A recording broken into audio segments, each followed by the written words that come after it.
Good morning. It's Wednesday, April 30th, 2025. You're listening to the RED-C Roundup, and thank you for being with us this morning. I'm your host, Deacon Mike Beauvais.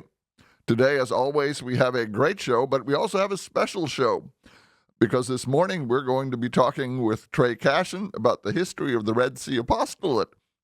And of course, you have heard Trey on radio waves, the Mystery of Parenthood, the Joy of Medicine, but today, we're going to talk a little bit about how we got here. And of course, as you may know, we're spring giving days for the apostolate. So be mindful of the fact as you're listening to the show that you can help bring this show every week. And so make a donation on spring giving days.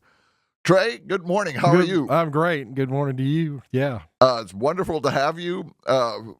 You've been with the apostolate from the very beginning. From the very beginning. Yeah. And so before we get into the apostolate itself, tell us a little bit about yourself and especially about your faith background, because you don't get here without having a faith background. Yeah. So, I can be long-winded, so I'll try to keep it short. But born and raised Catholic, cradle Catholic, I would say very strong spiritual family growing up.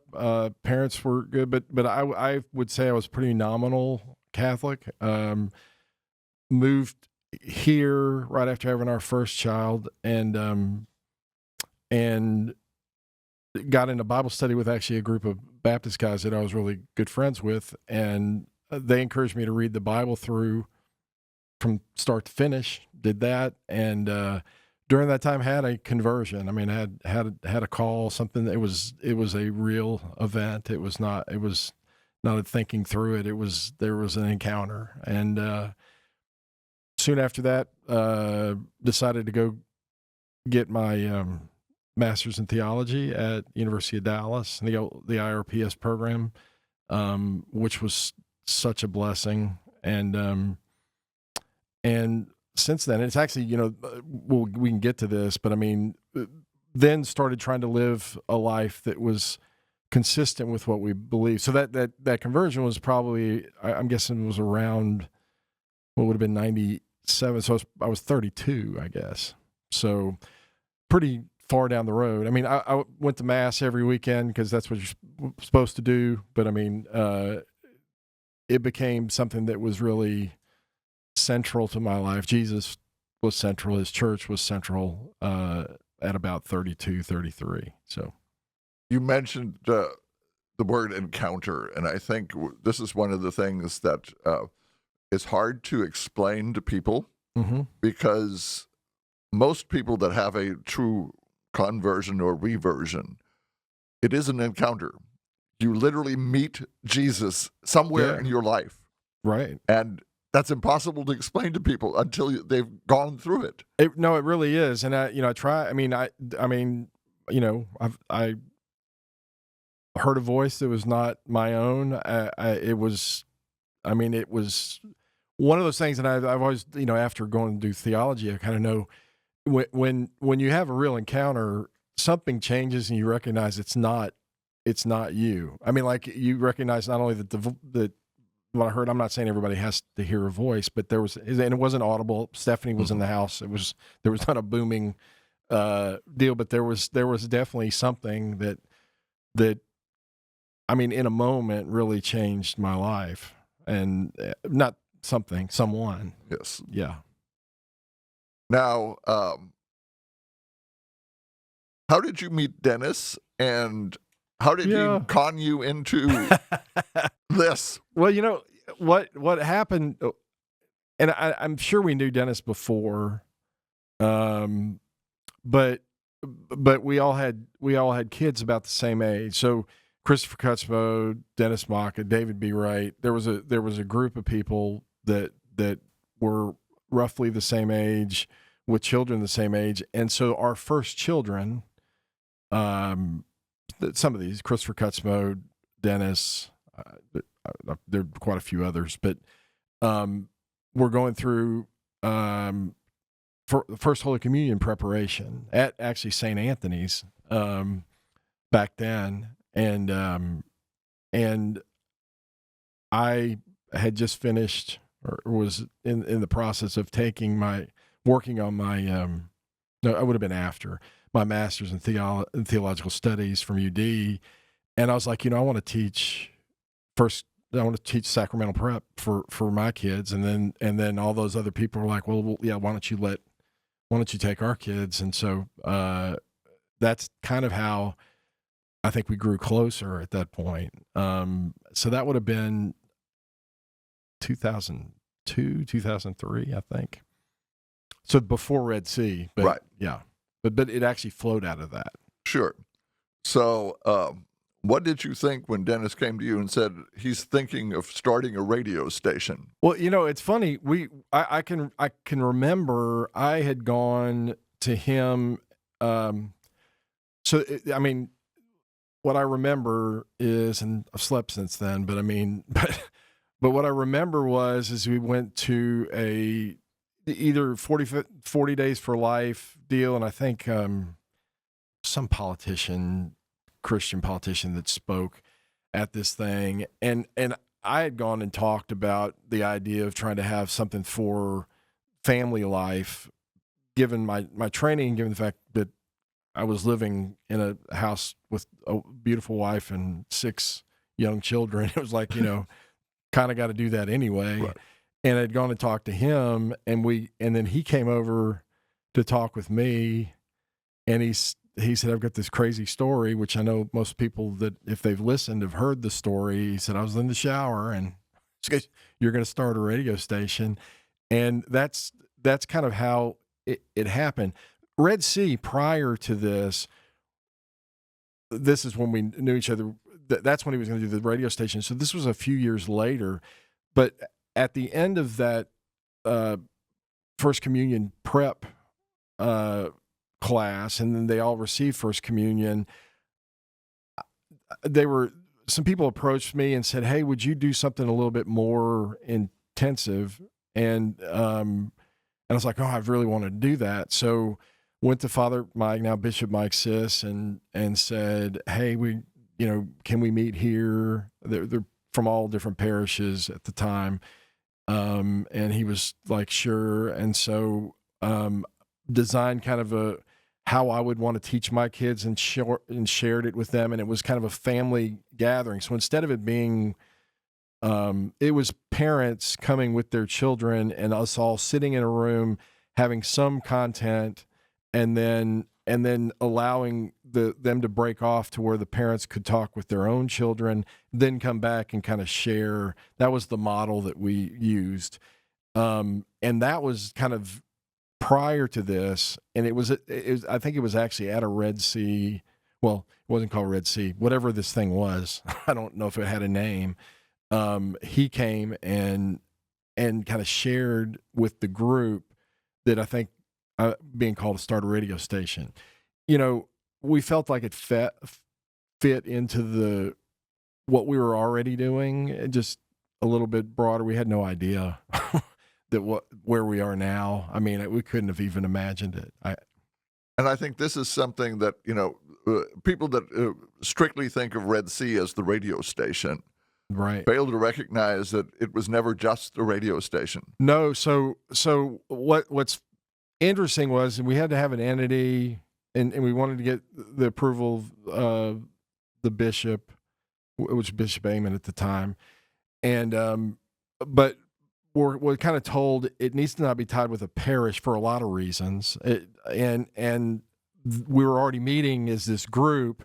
So we took this group, there were a bunch of families coming together, and said, okay, well, let's form something and kind of express what we as the group want it to be, and then we'll go nonprofit, and then that'll be what the radio station will go in. But initially it was, so one of the chief documents for me that was part of my conversion was when I first started at UD, the first class was a Vatican II class, and I'd just been with all these very strong Christian guys I still look up to. I still call to ask for that were at the time all Baptist, and and I was always just amazed at how they really loved Jesus. Number one, number two, when they made decisions about anything, business, whatever, it was always, they all had Bibles, and they were not, there was nothing fake about it. It was very much integrated into their life. And so I go off to school had this conversion at the UD, reading Vatican II, and I can remember reading one of them, and I can't remember if it was Gaudium et Spes, one of the constitutions, and I remember going, well, I'd never, and it's not true, I had not never, but the strongest Christians that I recognized as being kind of radically, we're trying to live this way, were these guys. So I read the document, and I'm like, holy moly. I mean, my first response is, this is a Protestant document, except for it has Vatican on the front. and because it called for some radicalness. And there was a line in there which jumped out day one that actually was the foundation of what we decided to make RED-C Apostolate about, which was, it says, one of the gravest errors of our time is the dichotomy between the faith which many profess and the lives that they lead. That was my experience of myself, that I professed being Catholic, but my life really wasn't lining up with being Catholic. Then I had this encounter, and I wanted to try to do that. I wanted to try to integrate the two to where it was not something separate. Like, I did this on Sunday, but the rest of the week I did this, which was pretty much how I lived my life probably for the first 32 years of my life. And so that's, if you look at the mission, I don't have it in front of us, but it's still this. It's talking about using education, the coming together of families in a way that would help families educate their children, but integrate their faith into their daily lives so that they could actually see an application of what we know about the Trinity, what we know about the Incarnation. That theology actually applies to day-to-day life. It's not like, it's not like calculus, which you can put over on a bookshelf over here, and I might pull it out. I try not to. Right. but this is actually something that's meant to be part of it. So that was really kind of the foundation of RED-C. That the RED-C was formed for the radio station, but the group of families that started it had already been gathering, and that was the ones that formed the mission, which is far beyond.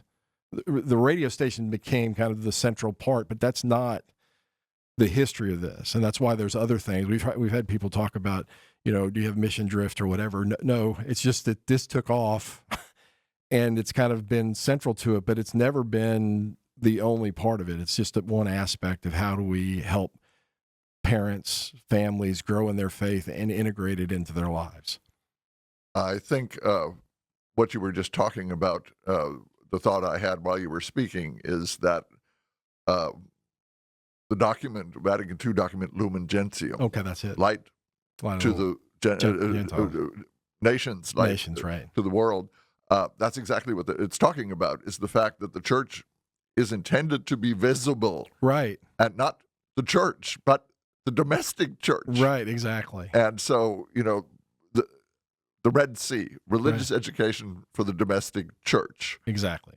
That's what it's supposed to be. And yes, the radio station at the moment is the more visible aspect of the apostolate. Right. But that's not the purpose of the apostolate. No, and a lot of people, I think it is important. That's why I think we were doing, at least part of why we're doing this show is to kind of communicate. It's broader. So like when we have the family gatherings that have started to happen, or we have victory sports or whatever, it's, well, not every family is doing sports, but they're doing extracurricular stuff. So why not incorporate the faith into stuff you're already doing? Why not bring families together to talk about real life situations, and how does the faith impact that, or change it, and I think that's really the center of what RED-C stands for. It just happens that the radio station, praise God, has gotten to where it has. And I think this is, again, like victory sports. fits so well into that model because sports is an important part of most families' lives. Yes. And if you don't have religion incorporated into it, well, then you're drifting away from the faith being a central part of and it's your very everyday easy life. to do. It's very easy to Oh, do yes. that. I mean, especially now, the more competitive things get as they get older, it becomes something that can pull you away from the faith or pull you away from the practice of the faith if you're not careful. Yes. And so I would talk with Thaddeus, Romansky, and Robin back then about when I was raising kids. I was an old football coach. That was my previous life. But I mean, back before I got out of coaching, I always thought that, because my family, all of us played football. I mean, when we were growing up, and there was this I thought great opportunity for teaching as the kids grew older, especially when they fell in love with like playing baseball, that there was a lot of lessons you could teach kids about failure, about showing up the next day even when things don't go well, things about sometimes you're the hero, and trying at that point, I'd already had the theology, so I was already trying to incorporate it. So when the idea was brought to maybe we should start one and build a curriculum and do that to help families do what they're already going to be doing, playing soccer or basketball or whatever, and show them that the faith can be taught in and through virtues when it's done right, are something that would naturally come out of the situations that come up. And while the game's structured, the situations that happen are not, and that's good, because that's really the way Yes. life is. I mean, things happen. Yes. And to be able to teach kids lessons in the midst of that was like, that's exactly what RED-C was founded for. So I'm a firm believer that there are other things for us to do. I don't know whatever God leads us, but that it never was just meant to be a radio station. And I don't know if people realize how important something like Victory Sports is for young people, especially in the culture we live in. When you see things like name, image, and likeness, Right, yeah. which is basically telling kids it's all about you. Right. Whereas if they're already formed to understand that sports is not all about you, sports is about supporting team members, about supporting Right. your family, about being 100%. upstanding citizen. Right, and that is, I think it's so critical to be able to point to them, because you can watch. I mean, there's so many lessons you can teach, not only in it, but by watching what happens in the professional world. We used to do that all the time, because sometimes you can see greatness. I mean, where people do lay down their life for, they're not the ones that are going after, it's all about me. And you can also point oftentimes to the fact that those teams tend to not do as well as the ones that say, yeah, I'm going to do the best I can, but I'm here for the team. The team is more important than me. And that's really, a Christian way of looking. The body of Christ is that way. We have our roles to fill, and those roles, for them to be filled, we can't say, well, I need to be all of that to everybody. I need to be what God has made me to be for his church. So if I'm a dad, I need to be a dad for my kids. If I'm a husband, I need to be a husband to my wife. And those are things that we, kind of fall into. This is what we need to focus on. Now, when all this started, what was your vision for the apostolate? I mean, to be honest, I mean, it was, and it's kind of really kind of cool, because Dennis has worked so hard and so many things. I mean, he had zero background when he started. I mean, He is amazing, and has become an expert. And but I don't think any of us. None of us sat down and said, "Here's the business plan, and we'll." In 15 years, we're going to have a radio station, and then we're going to have giving days, and we're and all that. We're going to be sitting in a place being videoed. I mean, there was none of that. and I've kind of enjoyed watching how it's grown because, particularly under Dennis's leadership, and I think this is great. He's allowed things to come through the board, prayerfully, like, is this where God's leading us? And we've kind of stepped when we think God's called us to step. Not, here's my 10-year vision and all the things we're going to have. And so I really feel like it's being led by God. And, sometimes he'll call you to do things that you wouldn't be in the plan. And sometimes he'll say, yeah, your plan, it's good for you, but not for me. So let's do something else. And I think that goes to the next question, which is the reality of the apostolate.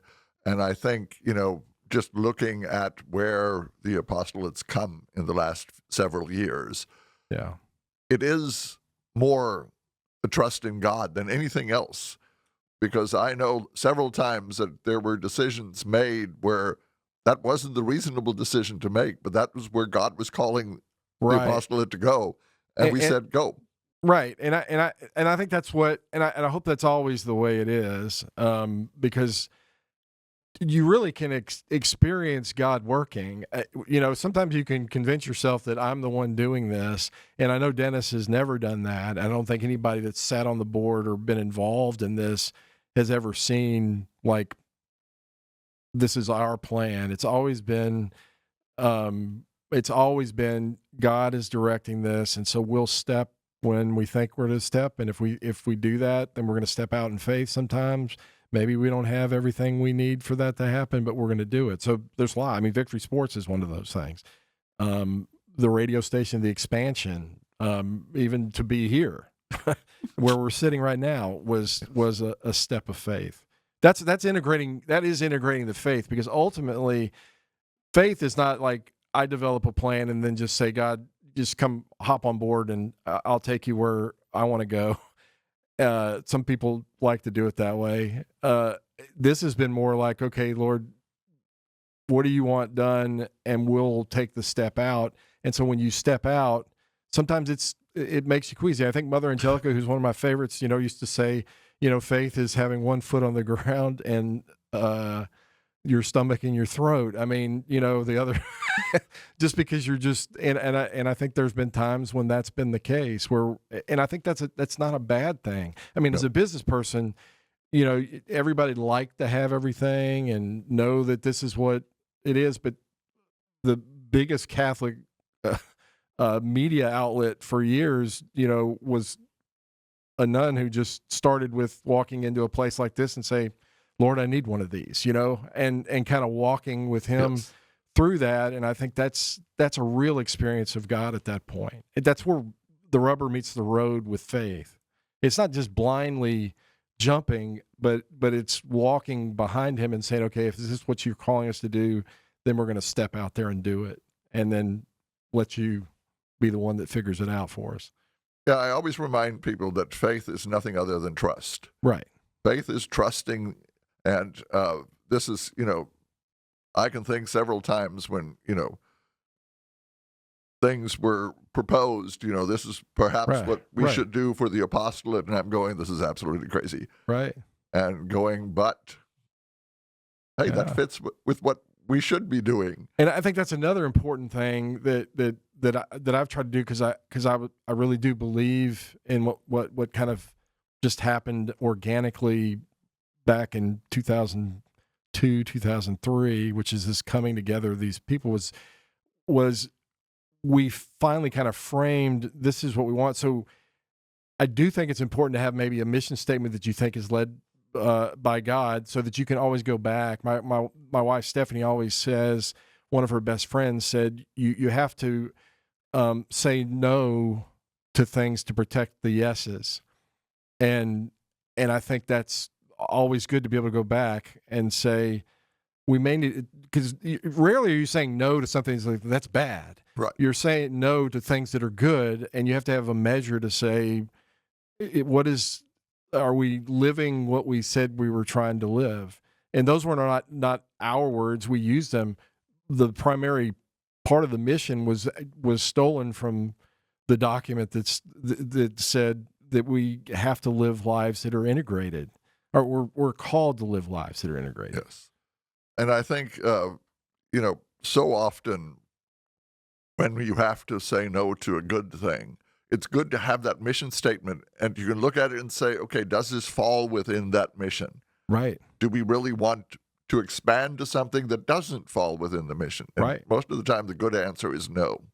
100%. And I do, like I said, because the radio has been such a central piece, and I may have already said this, but I think it's worth saying again. This was kind of put together before and leading up to the establishment of the radio station. As we've expanded into other things, Victory Sports, the family gatherings that we do, those have always been part of what we had originally intended, even though we didn't know those were the things that we were going to do. But we're looking at those as this is just a more fruit or more seeds planted to try to help realize what we think God has called us to. You mentioned Stephanie, so I was going to ask, how did you con Stephanie into being part of this, especially like the Mystery of Parenthood? Well, so yeah, that was it really wasn't. So I went off to school really with another to get my master's in theological studies for something else. And if you've ever listened to the show, I mean, the first thing I remember in that program was the dichotomy between the faith which many profess and the lives that they lead, and could point back at myself and say, yeah, I know that. The second thing was born and raised Catholic, knew the 7 sacraments, could list them. But when I got the definition of the sacrament, the one that stuck, I'm like, maybe I was taught this, but I don't know, because it's really important to understand what a sacrament is. And then it became, okay, well, Stephanie and I are living a sacrament as a married couple. What does that mean? And what is that supposed to look like? And so the Mystery of Parenthood, the show was our attempt to say, okay, God has given us these children. We can go read Dr. Spock or whoever's got the parenting things out there, but I think that there's something that we can gain from the fact that we're living a sacrament. So number one, if y'all have listened, I mean, the visible sign of an invisible reality instituted by Christ to confer grace. Well, I didn't know what grace really was. That grace is something that God shares in his life that actually elevates our nature, actually helps us do things that we can't do by ourselves. I'm like, when you got 6 kids, 6 years apart, if that's what it is, I want that. I mean, because I don't know how in the world we're going to make it. I mean, in any way, shape, or form, with 6 kids that are 6 years apart, how are we going to do it? I was like, okay, grace is that. And then always encouraged by that it was instituted by Christ, meaning that Christ is the one that's kind of ordained this sacrament, has said this is what it is, and we're participating in it. So he's there living in it. Like, that's good news. And then it got down to there's invisible reality. What's that? The Trinity. So theology of the body became very important. The Trinity, the incarnation, Christ is the bridegroom and the church is a bride. And then the visible sign was what's our part to make visible to our kids and to the world this. And so we literally took my theology and I said, hey, let's take what we know for our sake and for our kids' sake and say, how do we adapt how we parent, how we discipline, to say those are the visible signs. I mean, we are, but the outward sign is, how do we talk to our children? How do we discipline them? How do we do it? And we're supposed to try to do it. We're not God, but we're supposed to look at, well, how does God do that? And how do we take this situation, this child, and try to, fully, consciously, and actively, that's another right out of Vatican II, live out the sacrament that we've been given and that we've taken upon ourselves. That's where Mystery of Parenthood. So she was like, well, heck, if I can get my husband to talk to me about how to raise the kids, and if I can get him to show up and we can come have a common language because we came from totally different families with totally different disciplinary formats, we had to have something to kind of unite us to where we could talk because we disagreed a lot on a lot of things.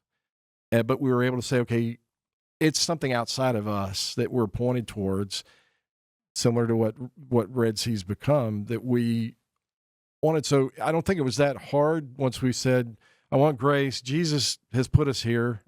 He knew we were going to have 6 kids in 6 years, long time ago. I mean, before we ever thought that would happen. And he's invisibly present and active in our life. And then our job is to try to become the visible sign. So what does that look like?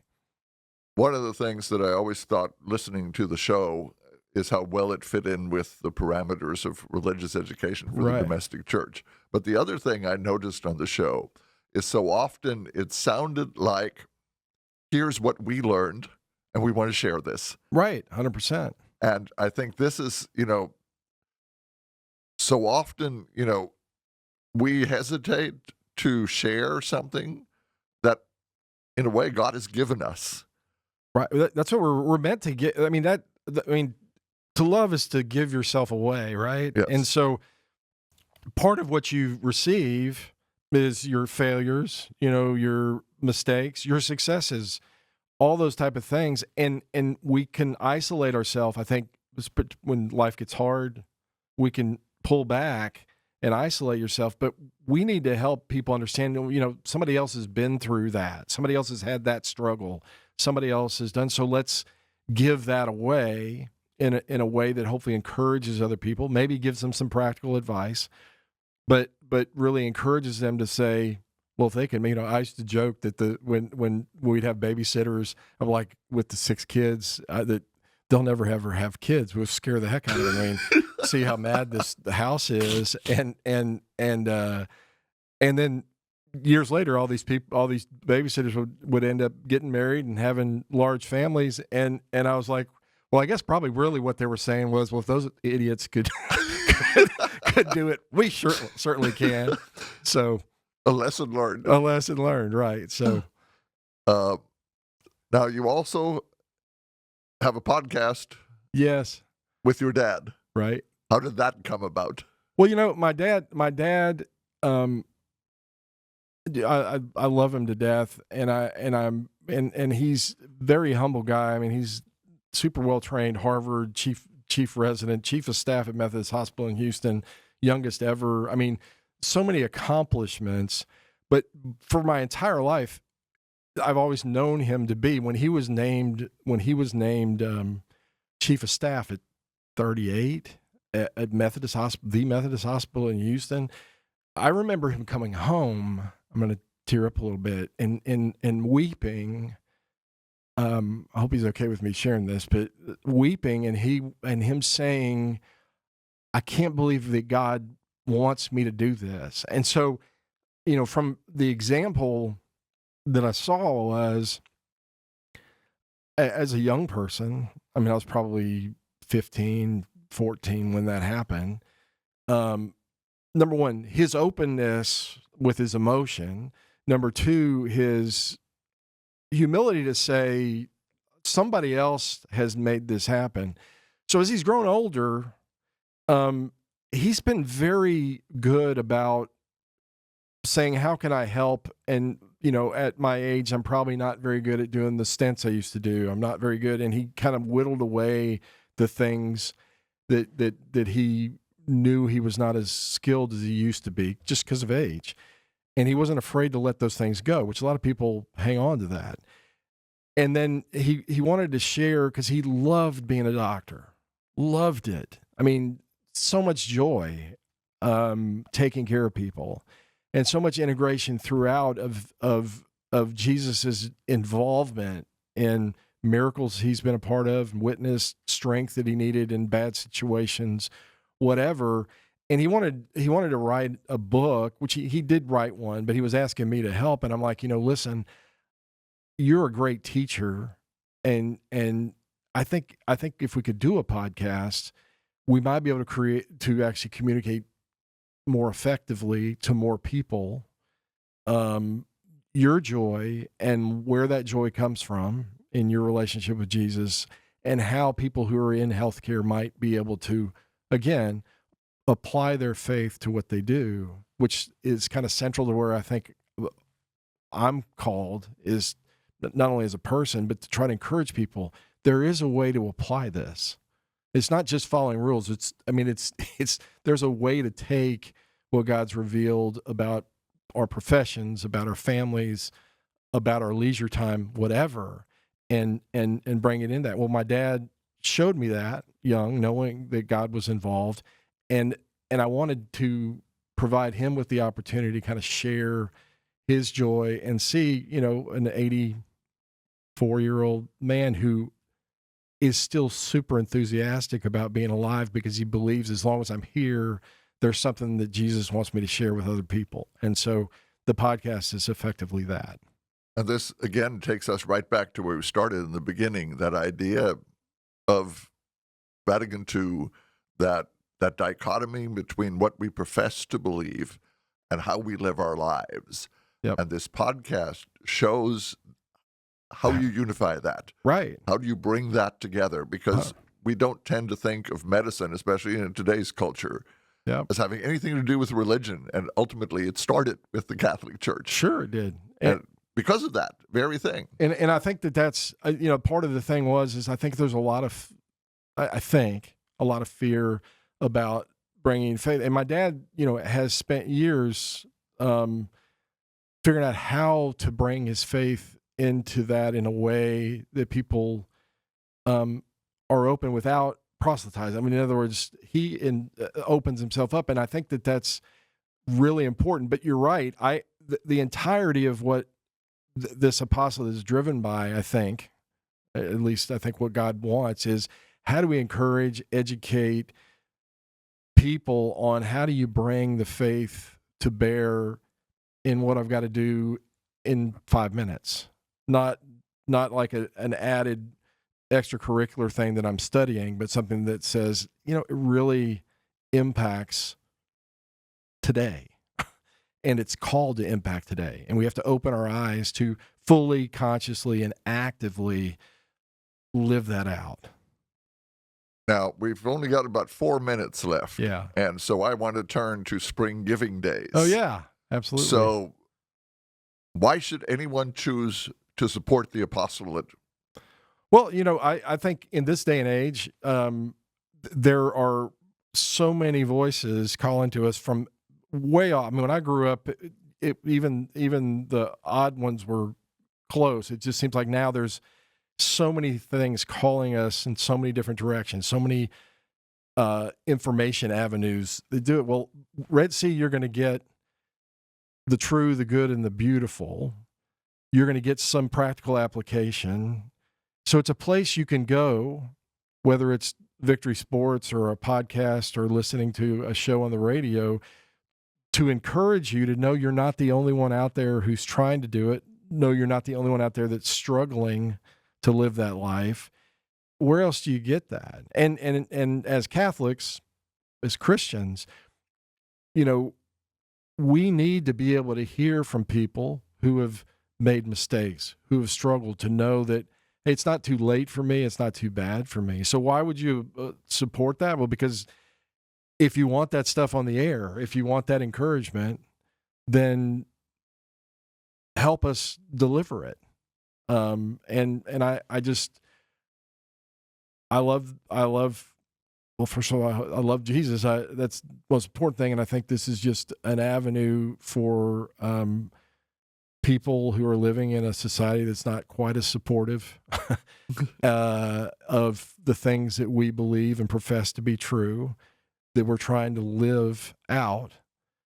And we need a place that we can turn on the radio or get online or open up the app and say, well, maybe I'll listen to this show, or maybe I'll turn on this prayer that they've put together, or whatever, something that'll help me. And I think this is the main reason to support the apostolate is the fact that not only is it a place where you can go to get to know your faith, right, but you also get to see how to live it out. Right. And that is religious education for the domestic church in a nutshell. Right. Know it, live it. Right. And I think that is so, I that has been my heart from that first class when I read that line. and I think it's the challenge of all of us to live that out, to recognize I need to know my faith, but then I have to actually try to apply it. And when I do, there's great joy. It doesn't mean there's struggle. It gives even meaning to the struggles. So even the crosses now make sense. Yes. Which is not always the case. Trey, thank you so much for being on the show this morning. Wonderful show. Yeah, thank you. And again, I want to remind everyone, it's Spring Giving Days for the RED-C Apostolate. Go to our website. There's opportunities to donate, and I'm sure by now you've probably got an email or a text from someone telling you to help support the apostolate. We're going to take a short break in a little bit, and in that time, between part 1 and part 2 of the RED-C Roundup, go to our website, press on donate, and help support religious education for the domestic church. Again, Trey, thank you very much. Yeah. And continue having that podcast. Yeah, thank you. I mean, I love it. I'm blessed, and it's been an honor to be with my dad, but also an honor to let Dennis and Caleb and all the people behind the scenes help. So all right. Very humbled. All right. We're going to be back for part 2 in just a second, and we'll see you all then.